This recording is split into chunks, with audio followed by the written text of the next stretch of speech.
बलि पंच परमेष्ठी भगवान ने की, अनंत से परमेष्ठी भगवान ने की, मूलनाथ नेमिनाथ भगवान ने की, पार्श्वनाथ भगवान ने की, शशनायक महावीर भगवान ने की, गोमतेश्वर बाहुबली भगवान ने की, 24 तीर्थंकर भगवंतों की, अचल श्री कुंतुल गुरुदेव की, अचल गुरुदेव श्री देवानंद जी महाराज जी की, हम गुरुदेव श्री जयतीर्थ जी महाराज जी की, समस्त आचार्यों की, 3 करोड़ महाराजों की, द्वादशांग निर्वाणी माता की, जैन धर्म की, परम पूज्य 108 दिव्य सागर जी महाराज की।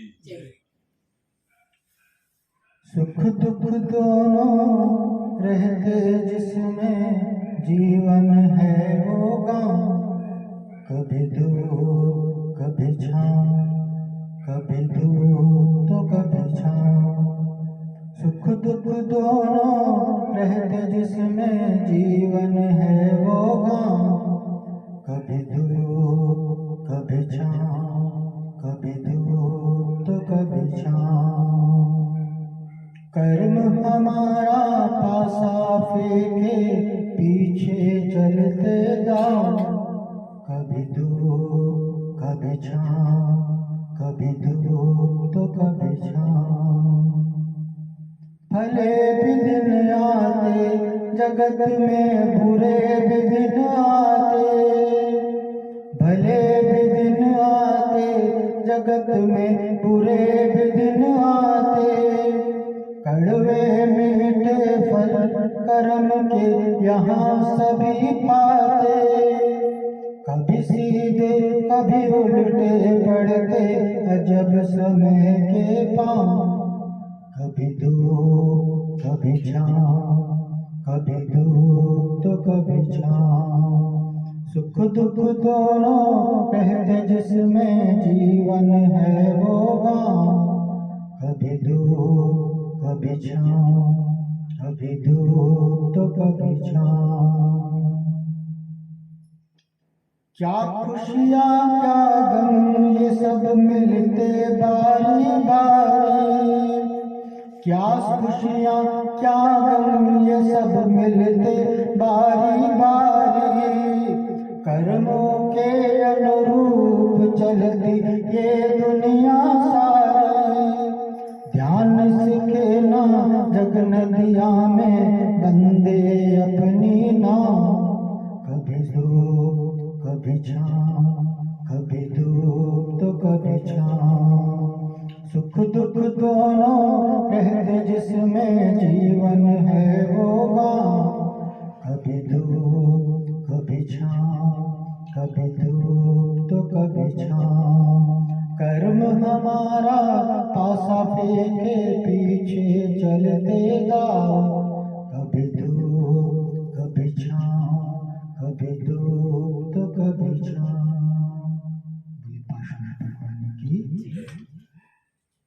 एक सरकारी स्कूल की शिक्षक थे और रोज स्कूल में अध्यापन के लिए जाया करते थे। और स्कूल गांव से काफी बाहर हुआ करता था और वहां जाने के लिए कोई साधन भी नहीं मिलता था।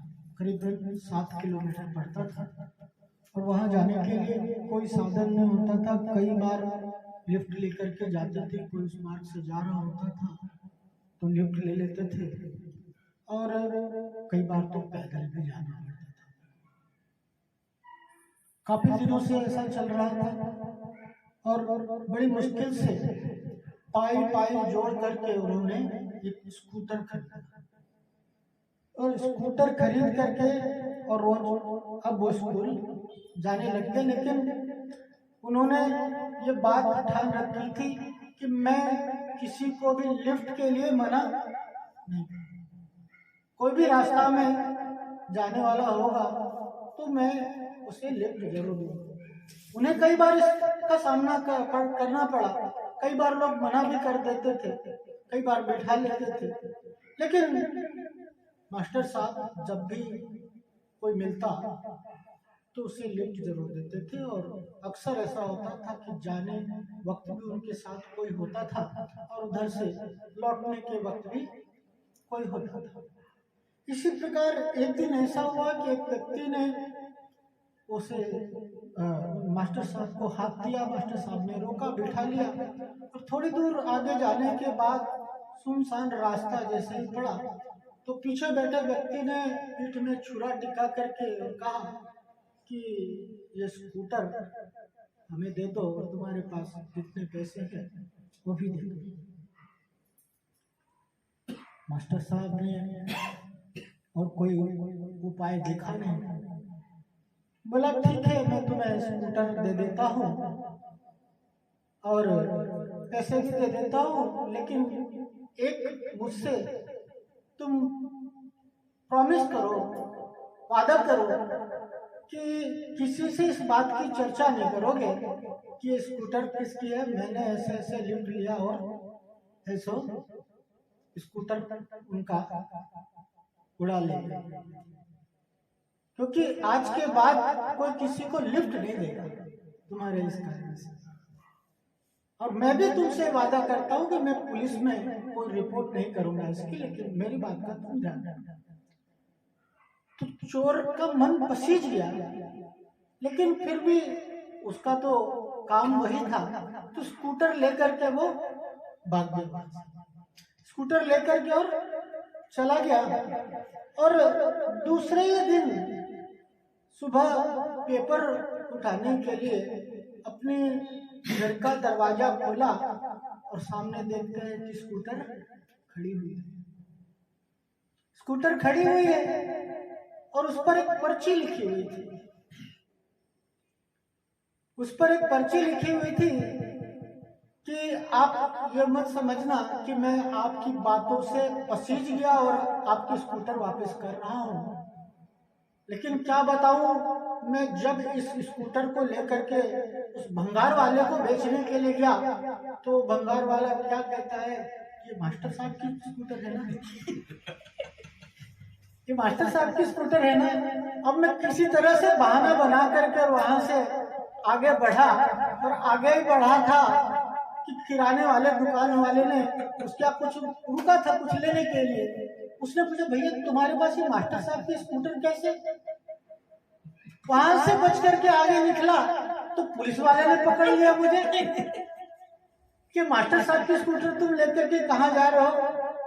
भैया आपकी स्कूटर मेरे बस की नहीं है, आपकी स्कूटर तो नरेंद्र मोदी से भी ज्यादा फेमस है। कहने का मतलब यह है कि अगर हम भला करते हैं तो हमारे साथ भी भला ही होता है। ये संसार की व्यवस्था एक इको के समान है। जिस प्रकार से हम घाटी पे खड़े होकर के अगर अपने नाम का उच्चारण करते हैं तो वही चीज लौट करके हमारे पास वापस आती है, उसी प्रकार से इस जीवन में भी हमारे पास लौट करके वही आता है जैसा हम काम कर्म करते हैं, जैसा व्यवहार हम दूसरों के साथ करते हैं। अगर हम अपने साथ अच्छा व्यवहार चाहते हैं तो हमें भी दूसरों के साथ अच्छा व्यवहार। ये बात पिछले दिनों हमने निश्चय किया कि जीवन का करता धरता कोई नहीं है। मेरे जीवन में जो कुछ भी होता है उसकी जिम्मेदारी किसकी है? मेरी खुद की है, और इसमें किसी का भी हस्तक्षेप नहीं चलता। ये कर्म सिद्धांत हमारे लिए जीवन के लिए बहुत उपयोगी है।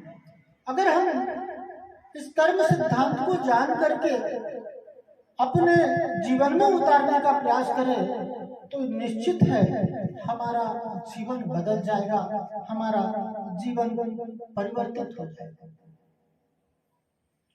ये कर्म किसके हैं? मेरे द्वारा जरूर किए हुए हैं। और ये कर्म के 3 रूपों को हमने देखा था, द्रव्य कर्म, भाव कर्म और नो कर्म। द्रव्य कर्म दिखते नहीं, भाव कर्म अपनी अनुभूति का विषय है, और 9 कर्म दिखते हैं। 9 कर्म अर्थात द्रव्य कर्म का फल, द्रव्य कर्म का जैसा बंध हुआ और उसके फलस्वरूप हमें जो प्राप्त हुआ वो क्या है? 9 कर्म। 9 कर्म, और ये 9 कर्म किसके हैं? तो कहते हैं कर्म के 9 कर्म हैं और किसी के नहीं, कर्म के 9 कर्म हैं। जिस प्रकार से बेटा जब शादी हो जाता है ना तो माँ कहती है कि बेटा तो बहू का हो गया, बेटा तो जब से शादी हुई है वो तो पत्नी का ही होकर के रह गया। क्यों? क्योंकि सुनता किसकी है? पत्नी की ही सुनता है, घर में और किसी की नहीं सुनता, पत्नी की सुनता है। उसी प्रकार से ये 9 कर्म किसकी सुनते हैं? द्रव्य कर्म। तो 9 कर्म का स्वामी कौन है? द्रव्य कर्म। हमारे जीवन में बस इतनी सी बात हमारे लिए समझने की आवश्यकता है कि जो कुछ भी मेरे जीवन में है, सुख है, दुख है, अनुकूलता है, प्रतिकूलता है, वो सब कर्म का फल है, उस पर कर्म का ही अधिकार है। जिस प्रकार से आपके पास कोई व्यक्ति अपनी अमानत छोड़ जाए। एक बार क्या हुआ कि एक सेठ का इकलौता बेटा था, एक सेठ का इकलौता बेटा था, और वो घर को जब लौटा तो पत्नी गेट पर बैठी रो रही थी। पत्नी गेट पर बैठी रो रही थी। तो सेठ ने कारण पूछा कि क्या बात है, तुम बाहर बैठ करके रो क्यों रही हो?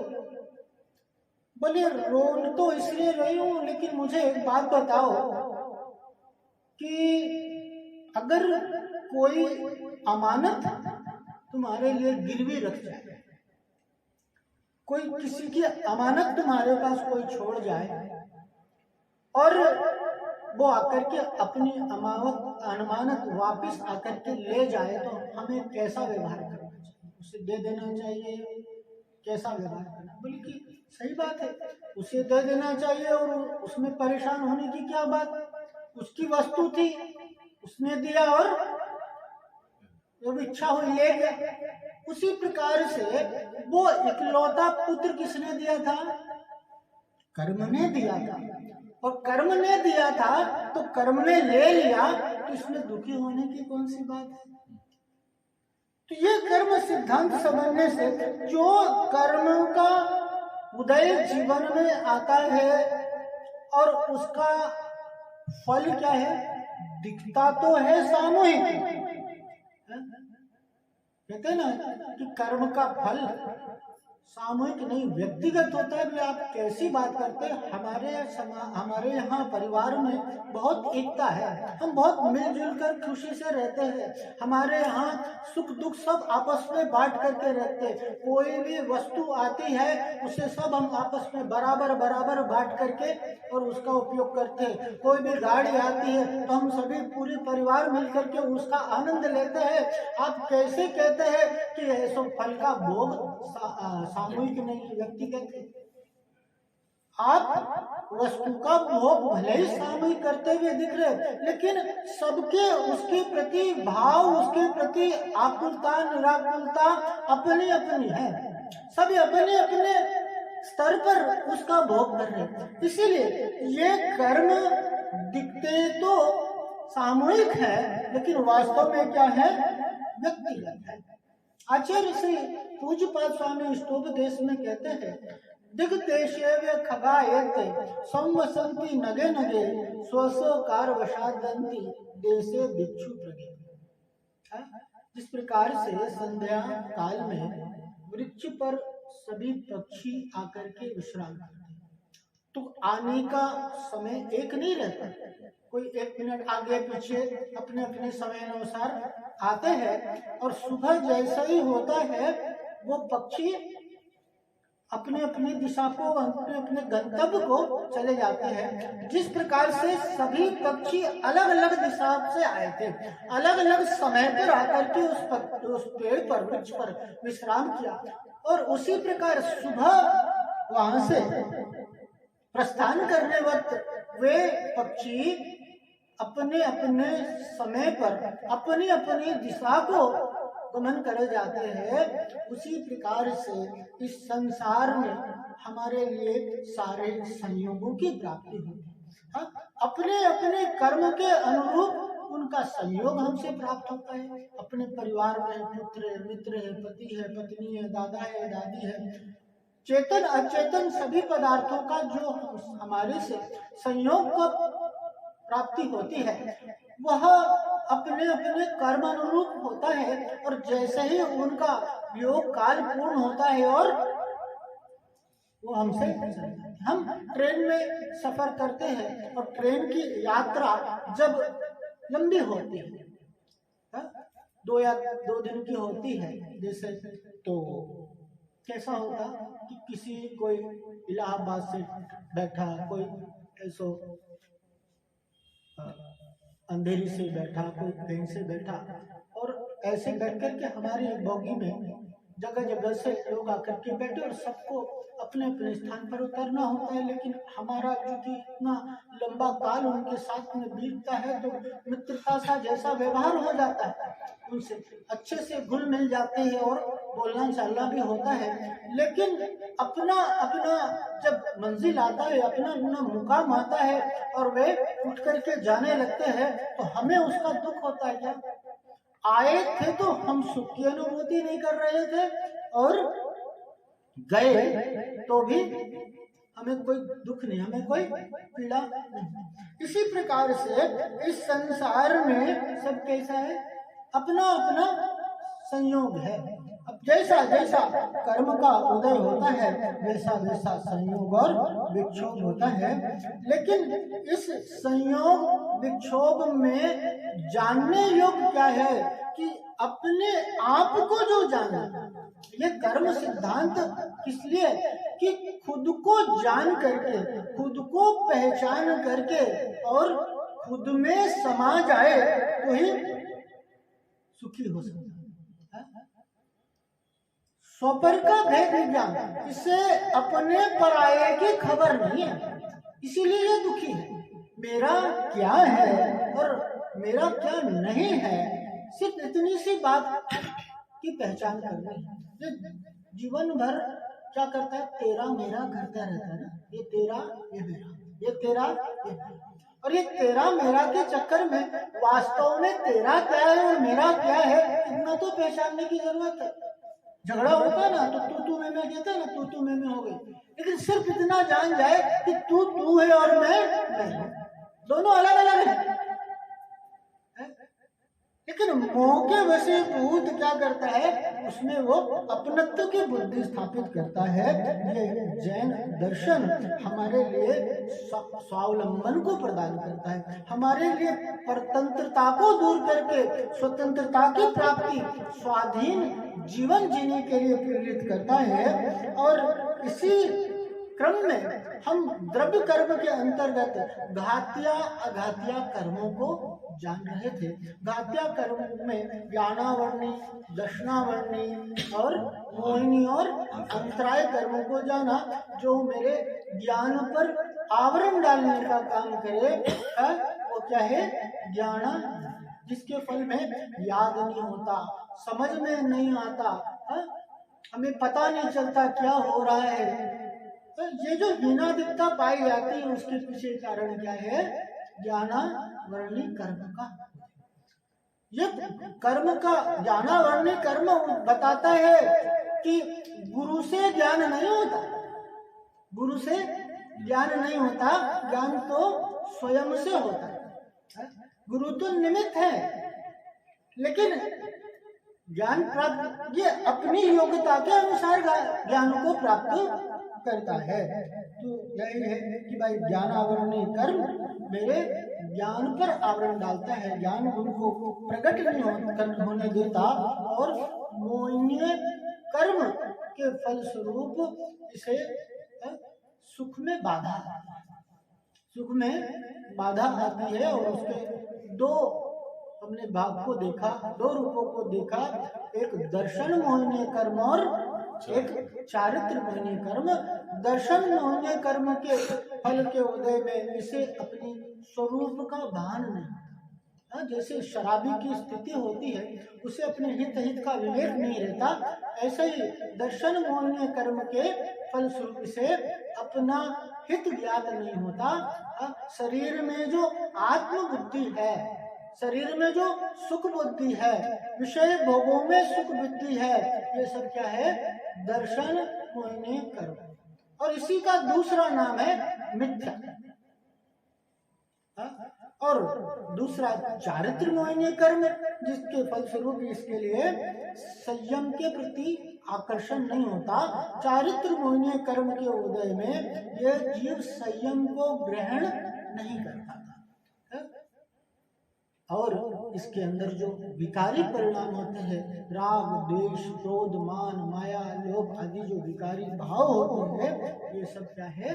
चारित्र मोहिनी कर्म के फलस्वरूप होता है। और चौथा कौन सा है?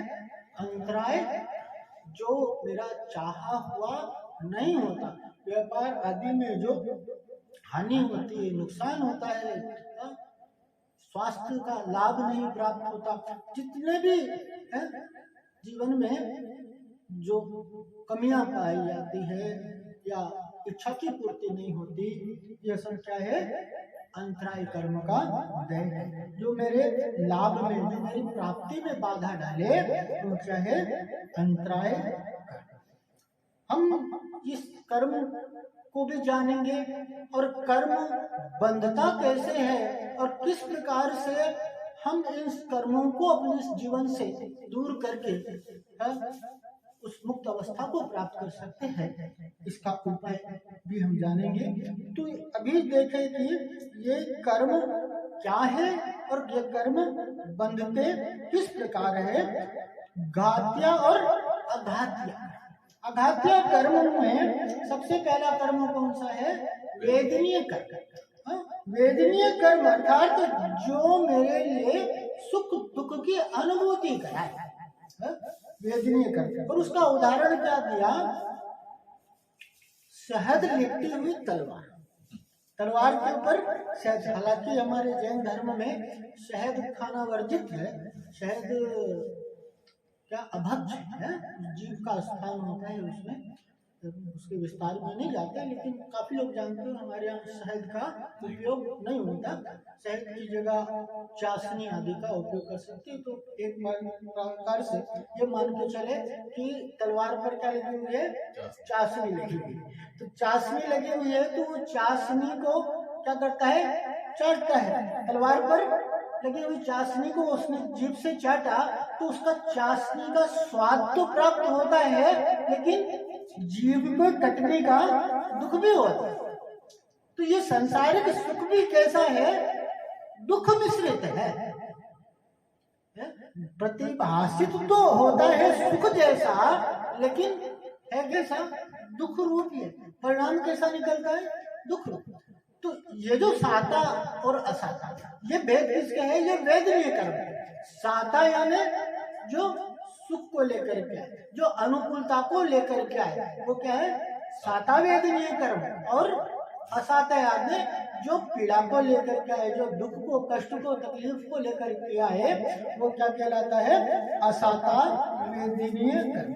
हाँ, एक है अनुकूलता को प्रदान करता है और एक प्रतिकूलता को प्रदान करता है। एक को भोगना और एक को भुगतना।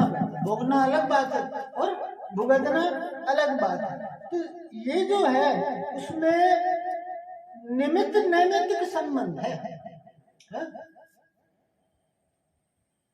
कर्म के उदय में ये उसका फल क्या है? निमित्त नैमित्तिक संबंध है। ये कर्म निमित्त है। कर्म हमें दुखी करने में समर्थ नहीं है। कर्म के प्रभाव में ये जीव अपने भूल के कारण दुखी सुखी होता है। ये जो प्रत्येक कर्म है वो अपने अपने डिपार्टमेंट को संभाल लिया है। प्रत्येक कर्म का अपना अपना डिपार्टमेंट। ज्ञानावरणीय कर्म जैसे ज्ञान पर आवरण डालता है, उसी प्रकार से ये वेदनीय कर्म हमारे लिए सुख दुख की प्राप्ति कराते हैं।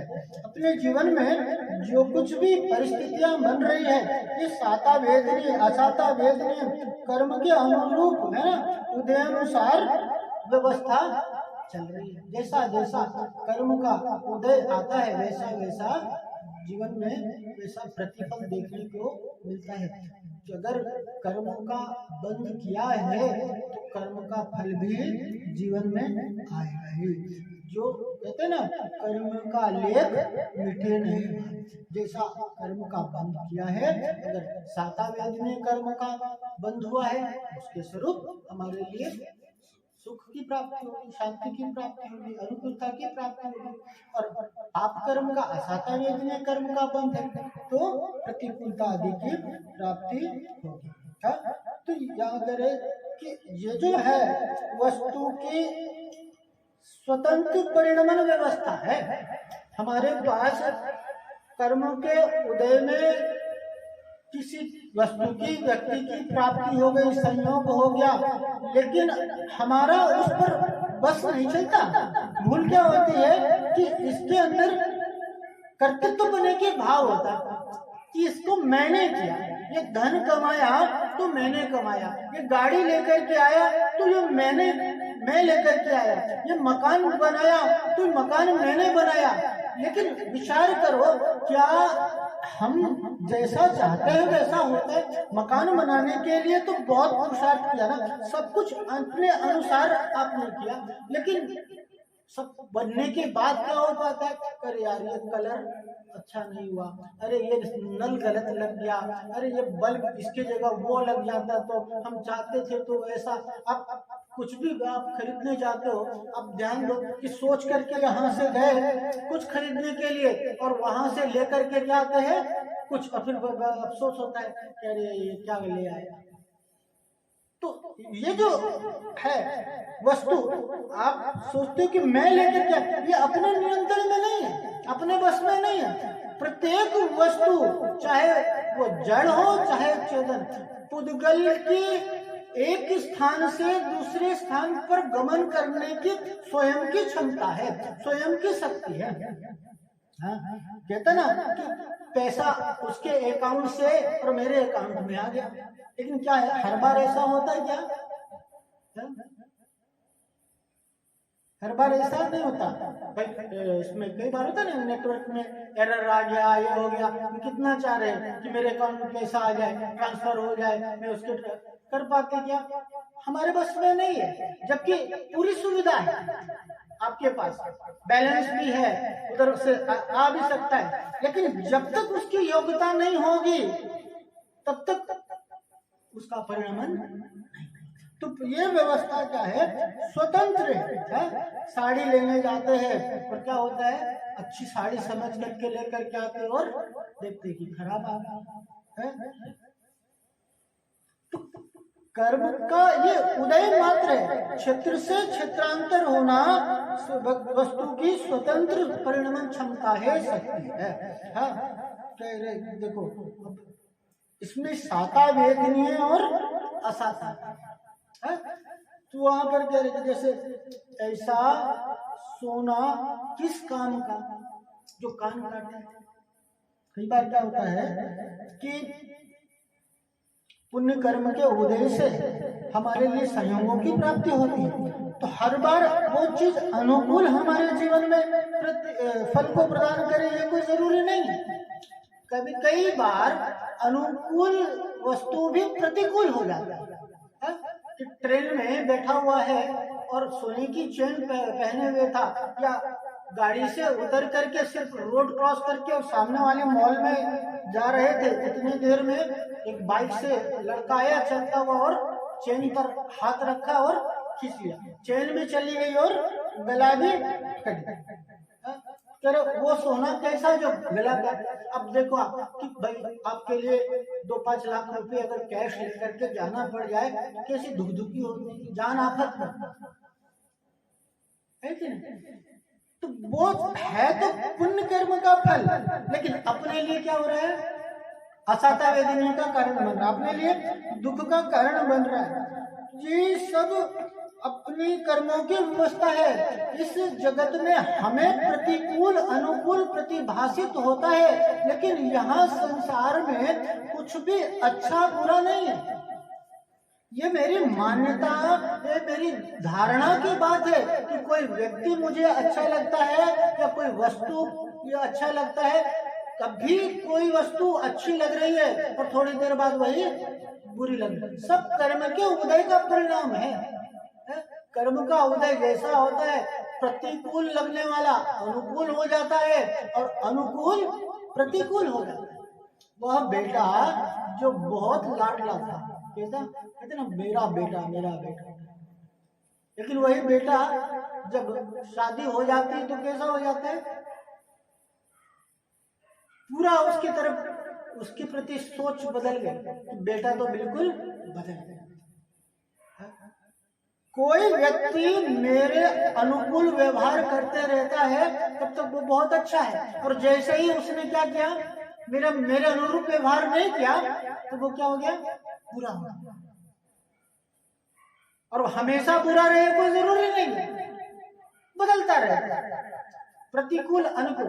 ये अपने, और वही देखो, एक व्यक्ति किसी के लिए अच्छा है तो व्यक्ति किसी के लिए बुरा है।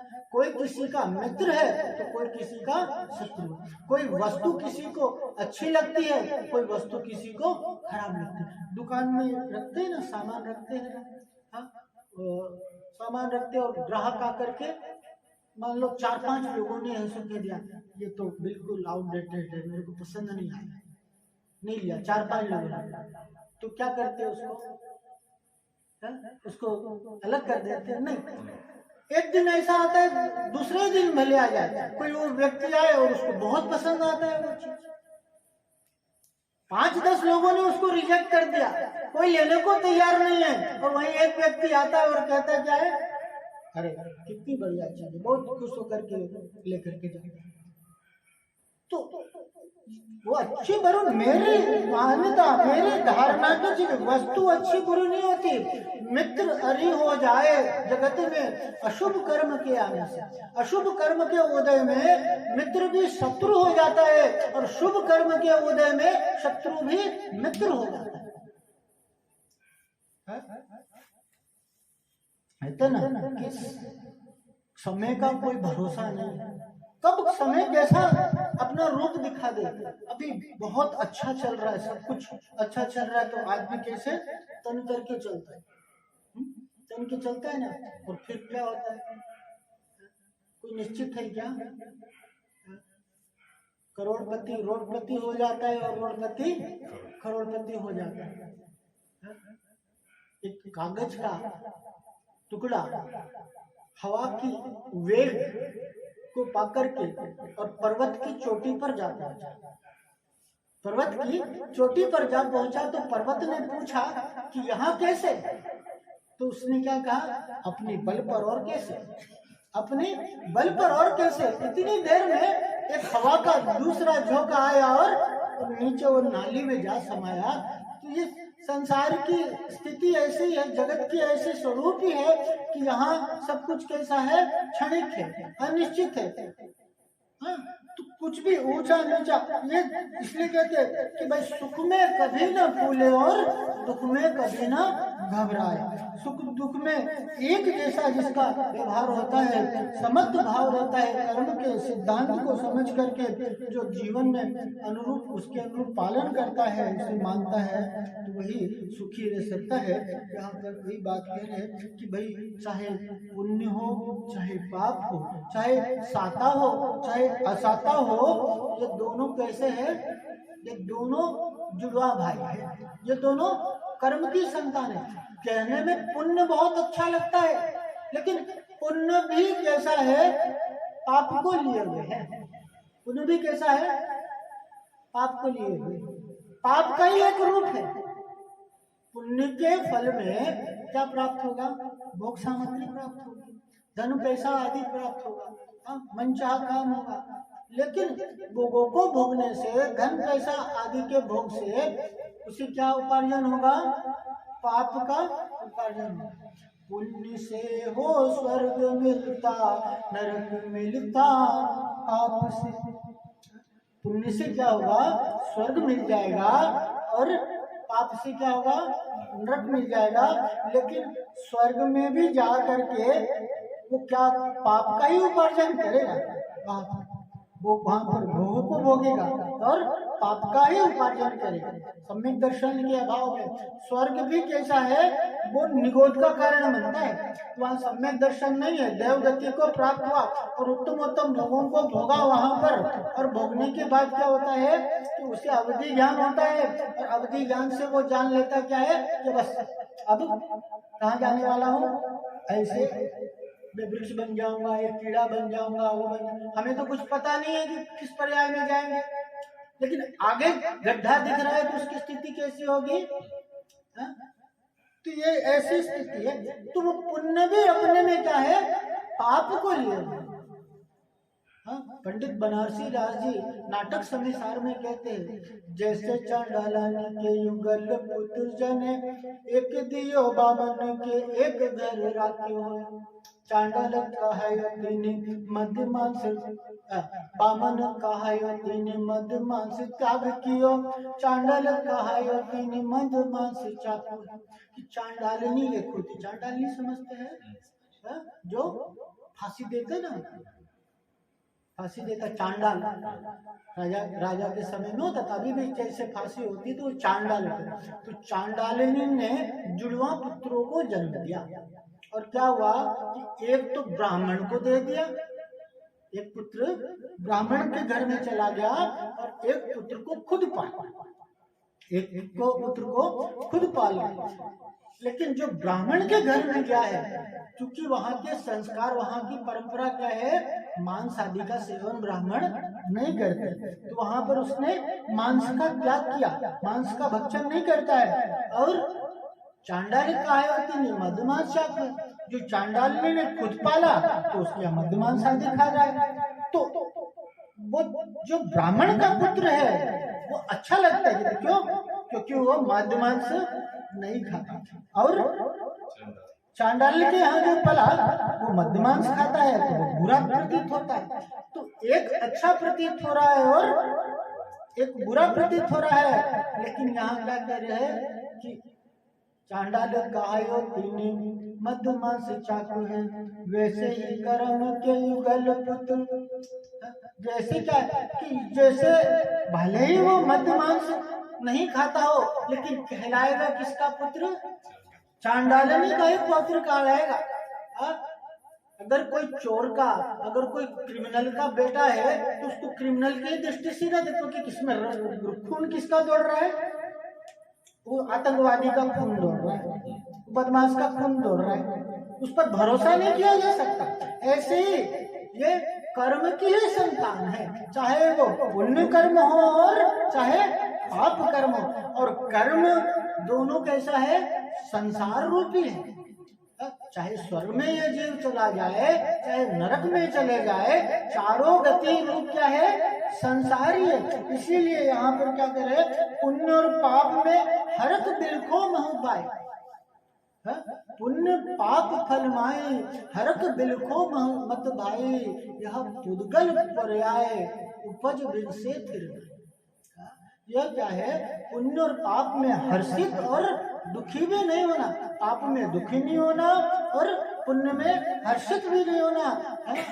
पुण्य पाप हरक बिलखो मत भाई, यह पुद्गल पर्याय। ये कर्म कैसे है, पुद्गल है, जड़ है, कर्म की संतान है, उपज विन से उत्पत्ति होती है और विनश जाता है।